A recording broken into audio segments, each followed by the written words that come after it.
또한 그런 말씀을 드렸죠. 그리스도인의 삶은 죄와 은혜가 뒤엉켜 있는 삶이라는 말씀을 드렸습니다. 우리 사람은 늘 죄를 짓습니다.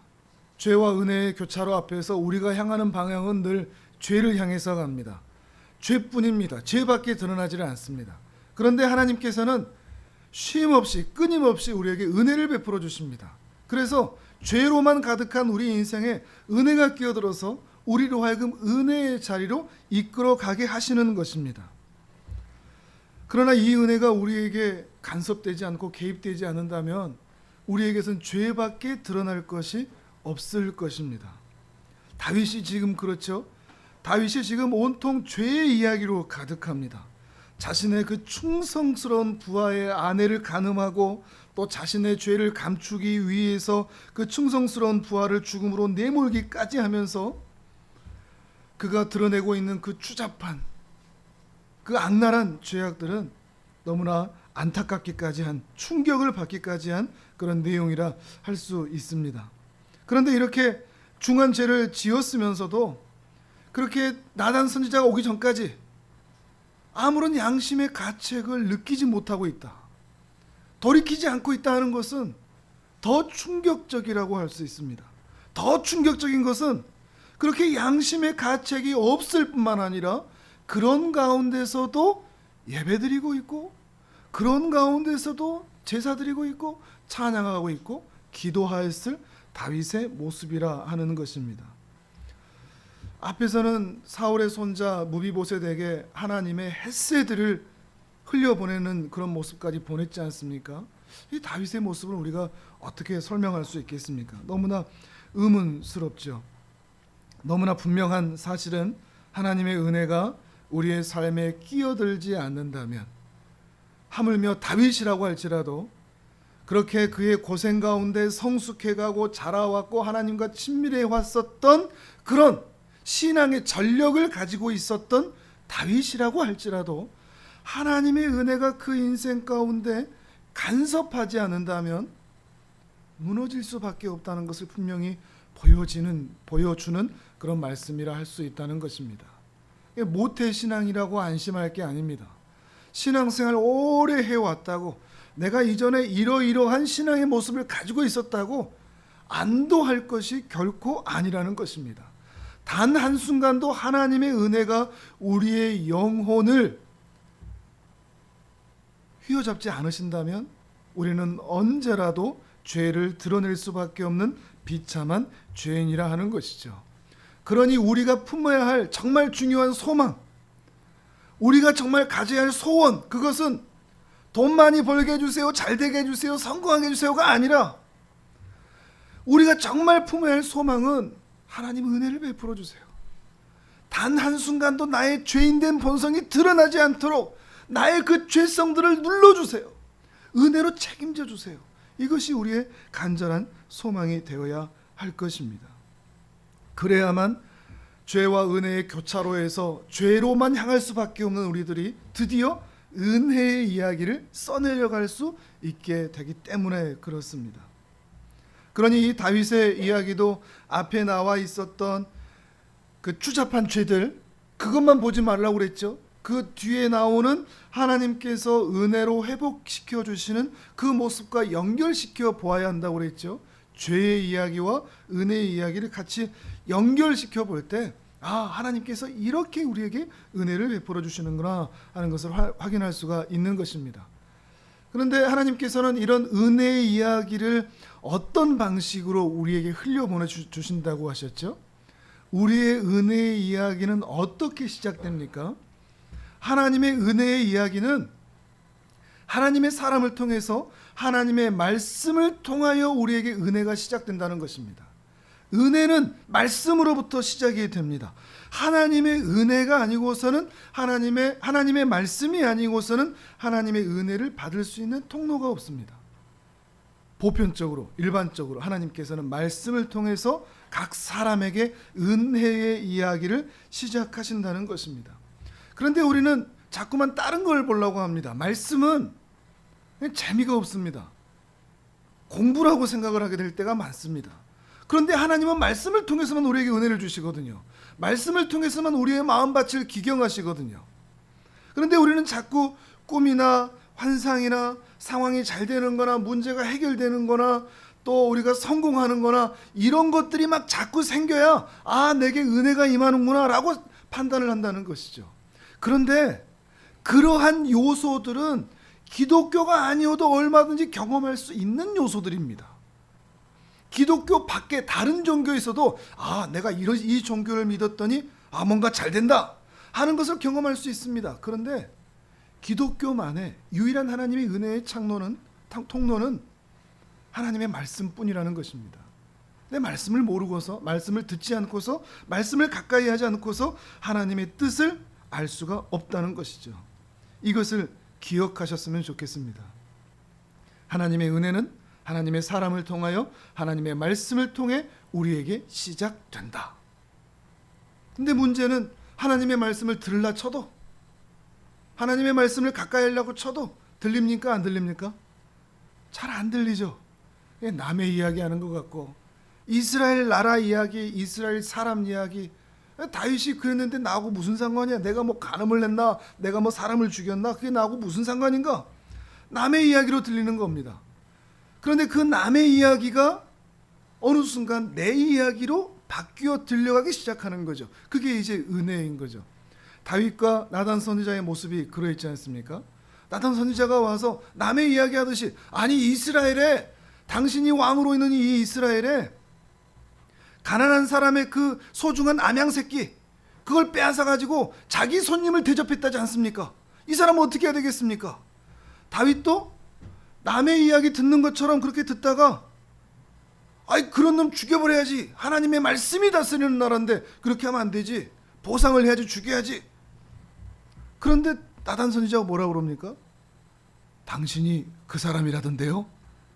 그때 드디어 그게 내 이야기구나 하는 걸로 들리기 시작하는 거죠. 성경도 그렇습니다.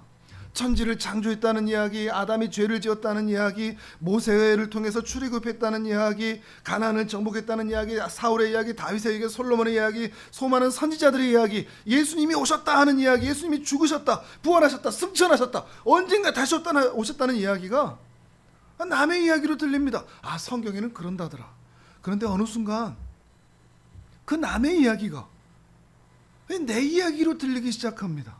나에게 하시는 말씀인 것 같은, 나와 깊은 상관이 있는 것 같은 그런 마음으로 들리기 시작하는 거죠. 그게 바로 하나님의 은혜를 입었다는 겁니다. 내가 하나님의 은혜를 입었다 하는 거는 사업이 잘 된다, 돈 잘 번다, 이게 아니란 말입니다. 다른 종교도 있다고요. 하나님의 은혜를 입었다 하는 것은 드디어 하나님의 말씀이 남의 이야기로 들리는 게 아니라 내 이야기로, 나를 살리는 이야기로, 나를 만지시는 이야기로 들리기 시작한다는 것입니다. 자기 자신을 어떻게든 말씀 듣는 자리에 갖다 놓으면 처음에는 이 말씀이 무슨 얘기인가 들리지 않다가 어느 순간 그렇게 집중해서 듣지도 않고 이해하면서 듣는 것도 아닌데 그 말씀이라는 것이 내 마음밭을 스치면 이 길바닥같이 말씀을 튕겨내던 이 마음밭에 그 말씀이 쏙 들어가더니 우리의 마음밭을 기경하기 시작합니다. 그래서 내 영혼을 새롭게 하기 시작합니다.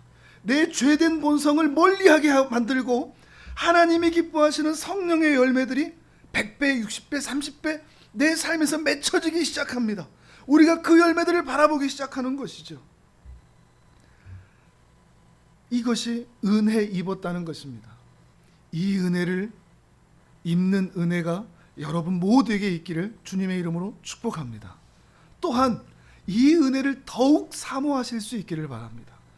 성경의 모든 이야기를 읽을 때마다 그 이야기가 재밌고 꿀처럼 달고 그 말씀이 다 내 귓가에 속삭이시는 것 같고 그 말씀을 들을 때마다 주님께서 나를 바라보시면서 말씀하시는 것 같은, 주님께서 사랑과 은혜의 이야기를 할 때 말씀하실 때는 내가 그런 사랑을 받고 있구나 생각이 들고, 주님께서 심판과 징계의 말씀을 하실 때는 주님이 나를 혼내시는구나 이런 마음이 동일하게 들 수 있는 그런 은혜가 여러분에게 임하기를 주님의 이름으로 축복합니다. 그러면 이렇게 말씀을 들을 때, 하나님의 말씀을 하나님의 말씀으로 들을 때 어떤 반응이 나타나는가? 7절에 그러죠. 나단이 다윗에게 당신이 그 사람이라. 그럴 때 다윗이 뭐라고 대답을 합니까? 13절에 이렇게 얘기하죠. 다윗이 나단에게 이르되 내가 여호와께 죄를 범하였노라. 이것이 하나님의 말씀을 하나님의 말씀으로 듣는 자의 반응입니다. 주님, 제가 그 죄인입니다. 저는 연약한 죄인입니다. 우리의 죄인됨을 고백하는 것이 은혜 받은 자의 첫 번째 반응이라는 것입니다. 10개월 동안 아무런 죄책감 없이 이제 곧 아기가 태어나겠구나, 또는 아내가 하나 더 생겼구나, 이런 마음으로만 살다가 그런 가운데서도 예배도 드리고 찬양도 하고 기도도 했던 그 마음 가운데 하나님의 말씀이 하나님의 말씀으로 들려지자 그 마음 가운데 죄인됨이 인정되기 시작했다는 것입니다. 오늘 본문 이 사무엘하 본문에서는 그 반응들이 자세하게 나타나 있지 않지만 시편 51편을 보시면 그곳 가운데 다윗이 이 시간 나단 선지자의 말을 들었을 때 어떻게 통회하고 어떻게 울었는지 통곡했는지를 너무 자세하게 이야기를 하고 있습니다. 시편 51편의 화면을 보시면 표제가 이렇게 되어 있죠. 다윗이 밧세바와 동침한 후 선지자 나단이 그에게 왔을 때. 17절을 보시면 이런 고백이 있습니다. 우리 17절의 말씀을 같이 한번 읽습니다. 시작. 하나님께서 구하시는 제사는 상한 심령이라 하나님이여 상하고 통회하는 마음을 주께서 멸시하지 아니하시리이다. 아멘. 시편 51편의 말씀을 깊이 한번 묵상해 보시면 죄인됨의 고백이라는 것이 무엇일까 하는 것을 다윗을 통해서 배울 수가 있습니다. 죄를 고백한다는 것은 이런 것이구나. 통회하며 자복한다는 것이 이런 의미이구나. 하나님의 은혜를 사모한다는 것이 이렇게 고백하는 것이구나. 우리가 함께 찾아볼 수가 있는 것이죠. 특별히 17절에서는 자신을 향해서 상한 심령이라고 말하고 주께서는 이 상한 심령을 받으신다고 말씀하십니다. 이렇게 상한 마음으로 나오는 것을 주께서는 오히려 기뻐하신다고 말하는 거죠. 여기서 이 상한 심령이라는 것은 심령이 상했다. 상했다는 말은 원어적으로 표면 어떤 의미인가 하면 산산이 부서졌다는 의미입니다. 다 깨져버렸다. 유리가 깨지듯 그릇이 깨져듯 그 마음판이 다 깨져버렸다는 겁니다. 자기의 자아, 나는 이런 사람이야, 나는 이런 힘이 있어, 나는 이런 계획이 있고 나는 이런 존재야 라고 하는 그 마음의 자아가 와르르 다 깨져버린 겁니다. 내가 없는 거죠.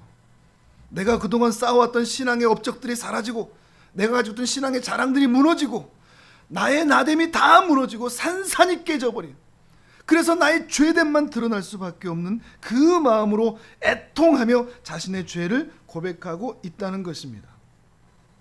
애통한다 하는 것은 그저 목소리가 크게 울고 목 놓아 울고 슬퍼한다 정도가 아닙니다.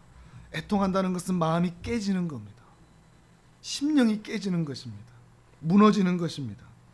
영혼 깊은 곳까지도 산산이 깨져서 나의 나됨이 사라지고 하나님의 은혜가 아니면 치료할 수 없는, 치료할 것이 이 세상에 존재하지 않는 그런 마음의 상태인 것입니다. 마음이 깨진 것이죠. 죄를 확인하고서 다윗이 나타내는 반응은 애통이었습니다. 그의 마음이 깨져버렸습니다. 내가 죄를 지었다. 내가 바로 그 죄인이다. 그것 때문에 다윗은 지금 애통하고 있는 거죠. 어떻게 보면 저를 포함해서 우리 한국교회가 가장 잃어버린 게 이게 아닐까 싶습니다. 애통하지를 않습니다. 죄를 지어도 하나님 앞에 그 죄가 발각되고 드러나도 이미 구원 받았는데 예배 드렸는데 굳이 그렇게 슬퍼하면서 애통하면서 내 죄들을 그렇게 하나님 앞에 다 말할 필요 있나? 어차피 구원받고 어차피 천국 갈 텐데 죄 지을 때마다 그렇게 울고불고 해야 되나? 우리가 주일마다 와서 참회의 기도 그거 꼭 그렇게 해야 되나? 다 구원받았는데 나 구원받았어 라고 하는 근거 없는 확신으로 너무 점잖아졌습니다. 좋은 옷 입고 좋은 차 타고 좋은 예배당에서 우리 너무 점잖아져서 가슴을 치고 내 죄 때문에 아파하고 그 죄 때문에 가슴이 깨져보는 경험을 해보지를 못합니다. 그러나 여러분에게는 하나님의 말씀을 들을 때마다 하나님의 말씀으로 들음으로 그 죄로 인하여 애통하는 마음이 일어나기를 기도합니다. 오늘 이 애통하는 마음에 대해서 몇 가지 말씀을 드릴 텐데, 무엇보다도 이 애통하는 마음은 하나님의 말씀을 하나님의 말씀으로 들을 때 신자에게는 일어날 수밖에 없는 반응입니다. 그러니까 영화 보면서, 슬픈 드라마 보면서 슬프다 하면서 눈물 찔끔찔끔 하는 게 애통이 아닙니다. 그때 안타까워하는 것이 애통이 결코 아닙니다. 애통하는 마음은, 성경에서 애통한다 하는 마음은 철저히 하나님의 말씀에 대한 반응입니다. 말씀에 대한 반응으로 나타나는 것입니다. 눈물의 양이 아닙니다. 우리의 감정, 우리의 마음밭이 영향을 받는 것이죠. 말씀을 들었는데 우리의 마음판이 애통하지 않을 수가 없는 겁니다. 우리의 마음이 같이 상하지 않을 수가 없는 거죠. 예를 들어서 독도는 우리 땅이죠. 근데 자꾸만 일본이 독도가 자기네 땅이라고 우기죠. 그때 여러분 기분 괜찮습니까? 얘들 뭐 그런가 보다 하고 끝납니까? 안 그렇습니다. 우리가 독도에서 태어난 것도 아니고 독도에 가본 적도 없는데 독도가 우리 땅 그러면은 화가 납니다. 저 나쁜 놈들 막 이러면서 우리 마음에 우라통이 터집니다. 왜 그렇죠? 내 나라 이야기니까요. 우리나라 이야기니까, 우리가 상관이 있으니까요. 여러분, 말씀도 그렇습니다. 말씀을 듣는데 그 말씀에 따라서 우리의 마음이 요동하지 않을 수가 없습니다. 내 이야기로 들린다면, 내게 하신 말씀으로 들린다면 그 말씀에 의하여서 우리 마음이 요동치지 않을 수가 없다는 말입니다. 내 이웃에 대해서 거짓 증거하지 마라, 분명히 말씀을 하셨는데, 한 주간 살아가면서 우리가 누군가에 대해서 비난하는 말을 할 때, 뒷담화를 할 때, 누군가의 이야기를 꺼낼 때, 그때 마음판이 혹시 요동하십니까?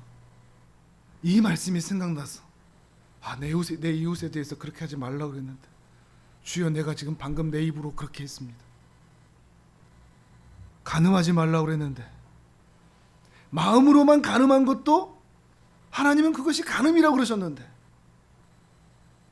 마음으로 그렇게 죄를 짓고서도, 아니면 육체로 죄를 짓고서도, 또 그런 죄들을 방조하고서도 아무렇지 않다면 그 말씀에 대해서 하나님의 말씀을 우리에게 하신 말씀으로, 나와 상관 있는 말씀으로 이해하지 못하는 것입니다.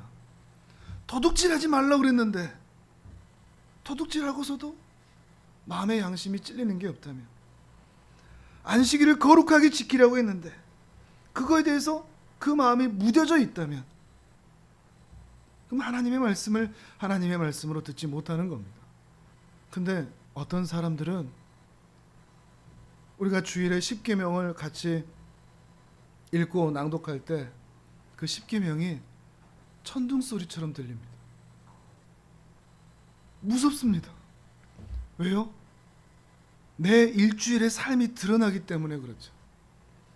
내 한 주간에 하나님 앞에서의 내 죄악들이 드러나기 때문에 그렇습니다. 마치 하나님이 내게 직접 말씀하시는 것 같은, 그래서 내가 한 주간 동안 지었던 모든 죄악들을 다 끄집어내시는 것 같은, 이 수많은 사람들 앞에서 그것을 다 발가벗게 드러내시는 것 같은 그 두려움 때문에 십계명이, 하나님의 말씀이 천둥소리처럼 들리는 것입니다. 내 가슴이 무너집니다. 고통스럽습니다. 내 죄악 때문에 그렇죠. 내 마음이 깨져버립니다. 그래서 참회의 기도 시간에는 기도하지 않을 수가 없는 것이죠. 그렇게 기도하는 것이 바로 애통하는 마음인 것입니다. 하나님의 말씀을 하나님의 말씀으로 듣고 있기 때문인 것이죠. 목자에게 속한 양은 그 목자의 음성을 알아듣는 법입니다. 그러니 신자는 성경에서 하시는 모든 말씀을 하나님 아버지의 말씀으로 듣습니다. 그 자녀라면 말이죠. 들을 수밖에 없다는 말입니다. 그 신자가 정말로 하나님께 속한 양이라면 말이죠. 이렇게 하나님의 말씀을 하나님의 말씀으로 들을 때 우리의 마음에 애통하는 마음이 일어나게 되고, 드디어 하나님을 하나님으로 인식하는 은혜가 나타나게 됩니다. 우리의 마음에 애통하면 그와 함께 하나님이시다, 예배 드릴 때마다, 말씀을 들을 때마다 그런 생각이 드는 거죠. 하나님 앞에서 고귀한 채로, 품격이 있는 채로 가만히 서 있을 수 있는 사람이 누가 있겠습니까? 하나님이 떠오르면 그 거대한 영광 앞에서 풀썩 주저앉을 수밖에 없다는 것입니다. 하나님이 내 눈앞에 계신다, 하나님이 내 눈앞에서 내게 말씀하신다 하면 그 말씀이 내 영혼을 압도하는 말씀이 될 수밖에 없는 것입니다. 그 말씀을 들을 때마다 멀쩡히 서 있을 수 있는 사람은 아무도 없다는 것입니다. 그래서 수많은 선지자들이 하나님을 직접 만날 때 화로다 나여 이제 내가 죽게 되었도다 라고 말할 수밖에 없었던 것입니다. 절대적인 하나님을 만나면 절대적인 자기 비하를 할 수밖에 없습니다. 나의 죄인됨, 지렁이 같은 나, 참 비참한 나, 진짜 별거 아닌 나 자신에 대해서 그렇게 비하를 할 수밖에 없는 것입니다.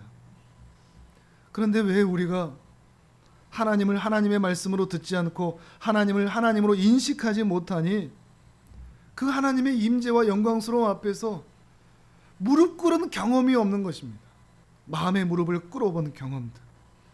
여러분도 이 은혜를 동일하게 구하실 수 있기를 바랍니다.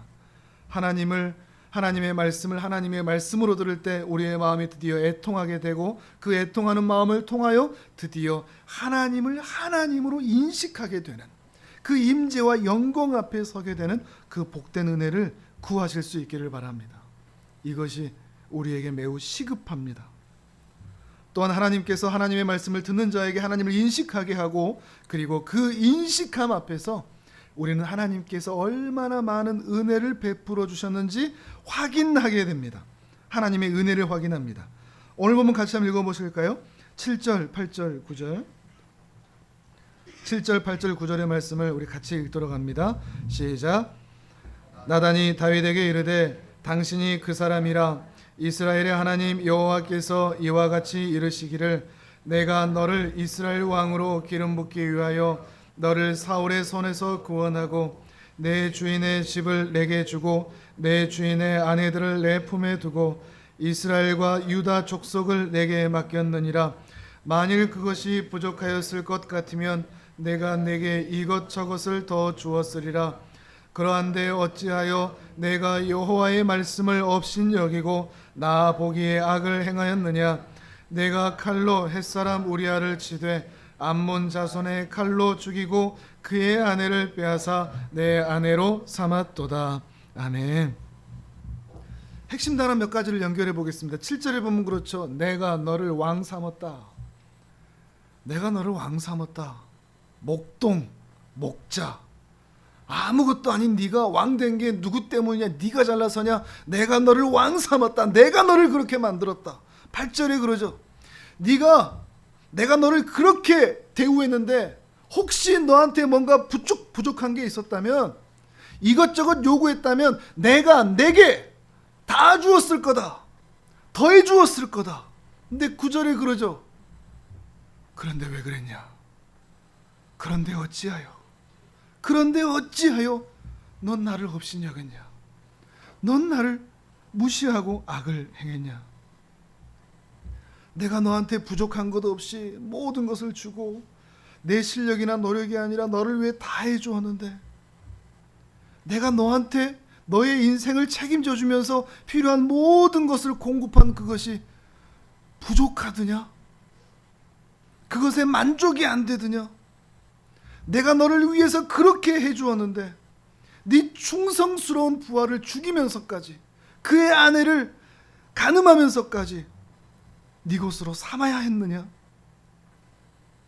나를 만족하지 못한 너는 나를 업신여긴 거구나. 단순히 어떤 행위로 죄를 지었다 정도만이 아니라 그렇게 하나님의 은혜가 큼에도 불구하고 만족하지 못한 그것을 향해서 하나님을 업신여겼다라고 말하고 계시는 것입니다. 이 말을 들었을 때 다윗이 얼마나 마음이 무너졌을까요? 시편 23편에 보면 그런 말씀이 있죠. 내 잔이 넘치나이다. 그렇게 찬양하던 다윗이었죠. 내 잔이 넘치나이다. 내 잔이 넘치나이다. 이런 고백을 할 수 있는 사람이 이 세상에 몇 사람이나 될까요? 사실 그냥 의미적으로 그냥 성경에 읽듯이 하는 거 말고 내 인생 전체를 돌아보면서 주님 내 잔이 넘칩니다. 그 은혜가 넘칩니다 라고 얘기할 수 있는 사람이 몇 사람이나 되겠습니까? 근데 다윗은 그렇게 고백했단 말이죠. 그 자신의 진심으로 말이죠. 돌아보면 정말 모든 것이 다 하나님의 은혜였습니다. 고생의 터널을 지나왔지만 그런 모든 상황 가운데 하나님께서 은혜를 베풀어 주셨습니다. 내가 내게. 그런데 입술로는 저 하나님으로 충분합니다, 저 하나님으로 만족합니다. 그렇지만 마음으로는 하나님 부족한데요, 하나님 저 만족 못하겠는데요, 하나님 저 양이 안 차는데요. 다윗이 이러고 있었던 것이죠. 사실 우리도 그러지 않을까요? 입술로는 저 만족합니다, 감사합니다 그러지만 우리의 내면에 부족합니다. 하나님으로는 안 되겠습니다. 내가 거짓말을 해서라도, 하나님의 계명을 어겨서라도 나 가져야 되겠습니다. 나 이거 소유해야 되겠습니다. 이거 나 내 맘대로 해야 되겠습니다. 이게 우리들의 모습 아닐까요? 주님이 우리에게 그러지 않겠습니까? 너는 나로 부족하냐?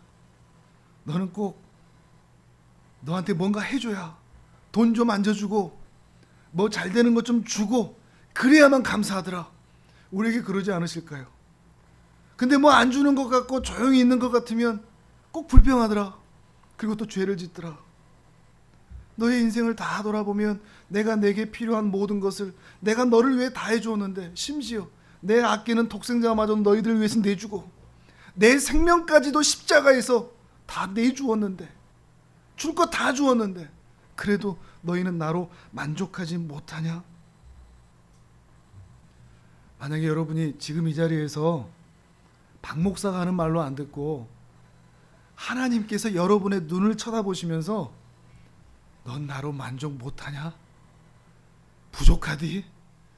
꼭 손에 뭔가 주어져야만 감사하냐? 라고 여러분 눈을 보고 말씀하신다면 여러분 뭐라고 하시겠습니까? 다윗이 지금 그 마음 가운데 있는 거죠. 그리고 그 은혜를 드디어 확인하는 거죠. 그렇지, 하나님의 은혜가 내게 지금 이렇게 풍성하게 있었는데 내가 왜 그렇게 만족하지 못했지?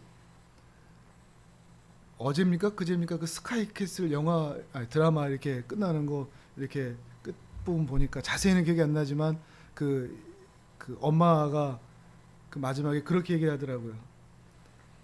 내려와 보니까 아무것도 아닌데 왜 그렇게 살았나 몰라. 자녀들 좋은 대학 보내고 최고의 대학 보내는 것이 인생 목표였는데 그것만 바라보고 살다가 다 이러는데, 근데 그걸 내려놓고 뒤에서 돌아보니까 왜 그렇게 살았을까 푸념하게 되는 거죠. 사실 우리도 그럴 수 있습니다. 우리가 갖고 싶은 거 정말 많죠. 근데 그걸 쫓아가다 보면 그것 때문에 하나님 일도 잃고 다 잃어버립니다. 근데 조금만 뒤에서 쳐다보면 왜 그렇게 살았을까 이런 생각이 들 때가 다 있는 것이죠. 그때 우리는 확인하게 되죠. 하나님의 은혜가 이렇게 풍성하게 있었는데, 내 인생을 지금 여기까지 책임져 주셨는데 내가 왜 그렇게 매어 살았을까? 하나님의 말씀으로 듣게 될 때 자신은 하나님 앞에 애통하게 되지만 그 애통함 가운데 드디어 하나님을 만나게 되고, 그 하나님을 만난 사람은 드디어 하나님의 은혜를 확인하게 됩니다. 그리고 드디어 그 자리에서 위로와 평안을 얻게 되는 거죠. 예수님께서 산상수훈을 통해서 이렇게 말씀을 하시죠. 마태복음 5장 3절 4절을 화면을 보면서 같이 한번 읽어보도록 하겠습니다. 시작. 심령이 가난한 자는 복이 있나니 천국이 그들의 것이며, 애통하는 자는 복이 있나니 그들이 위로를 받을 것이며. 아멘. 심령이 가난한 자가 복이 있다 그러죠. 보통 세상 사람들은 부자가 복이 있다고 얘기하지 않습니까? 근데 여기서 심령이 가난하다 이 말은 상한 심령과 같은 말입니다. 그 마음이 깨진 거, 그래서 가난해진 거. 다윗은 그 마음이 가난해졌습니다. 하나님의 말씀으로 들으면서 그 마음이 가난해지고 다 깨져버렸습니다. 그동안 자신이 이루어왔던 것 다 날려먹었습니다. 그래서 이제 아무것도 남은 게 없습니다. 부끄럽고 추한 모습밖에 남지를 않습니다. 그런데 바로 그 자리에 그렇게 깨져버리고 가난해져 버려서 영적으로 파산나고 부도나버린, 누군가의 도움이 없이는 살 수 없는, 누군가의 도움이 없이는 결코 이 가난의 상태에서 회복될 수가 없는 바로 그 상태, 바로 그 상태가 천국이 임할 수 있는 상태라고 말하는 것입니다. 마음이 부한 자는 결코 천국을 경험할 수가 없는 것입니다. 이렇게 심령이 가난한 자는 드디어 애통하게 된다는 것이죠. 애통하는 자가 드디어 복을 받게 되는 것입니다. 그리고 그들이 또한 위로를 얻게 될 것이다 라고 예수님께서도 말씀해 주시는 것입니다. 하나님께서는 하나님의 백성들을 애통하게 하십니다. 그런데 우리는 그 애통을 만나기 싫습니다. 내가 꼭 그렇게 회개까지 다 해야 되나? 애통하기 싫습니다. 기독교는 너무 울려, 기독교는 너무 혼내, 이런 마음이 들기가 쉽습니다. 그런데 그걸 지나오지 않으면 진정한 위로를 경험할 수가 없다는 말입니다. 하늘의 위로는 이 애통을 지나와야, 그 마음이 깨져봐야, 그 마음이 상해봐야, 다 부서져봐야 드디어 얻게 된다는 것입니다. 그걸 지나와야 진정한 하늘의 위로를 얻게 된다는 말이죠. 그래야 참된 기쁨이 일어나는 것입니다. 그걸 경험하면 이제 돈 없어도 행복해질 수 있습니다. 여러분, 돈 없어도 행복하십니까? 집 없어도 행복할 수 있습니까? 이론으로 말고요. 이론으로는 다 알죠. 이론으로 말고, 구호로 말고, 실제로 난 집 없고 돈 없고 차 없고 건강 안 좋고 가진 거 없는데 난 주님이 계셔, 이것 때문에 행복하다고 말할 수 있는가? 그렇지 않다면 여러분은 아직 여기까지 못 온 겁니다. 죄송한 말씀이지만 다시 확인하셔야 됩니다. 난 정말 주님으로 만족하고 있는가? 정말로 내 잔이 넘친다고 말할 수 있는가? 여러분에게 이 은혜가 있기를 바랍니다. 그 은혜가 임하기를 바랍니다. 죄와 은혜의 교차로 앞에서 날마다 우리가 죄로 향하여 나아가지만 여러분의 인생 가운데 하나님께서 은혜를 베풀어 주셔서 여러분으로 하여금 믿음의 자리, 은혜의 자리, 그리하여 참된 평안과 위로와 기쁨과 만족이 있는 자리까지 이끌어 주시는, 그래서 돈 없어도 행복하고 안 돼도 기쁘고 날마다 행복하며 즐거워할 수 있는 진정한 하나님의 사람들 되시기를 주님의 이름으로 축복합니다. 아멘.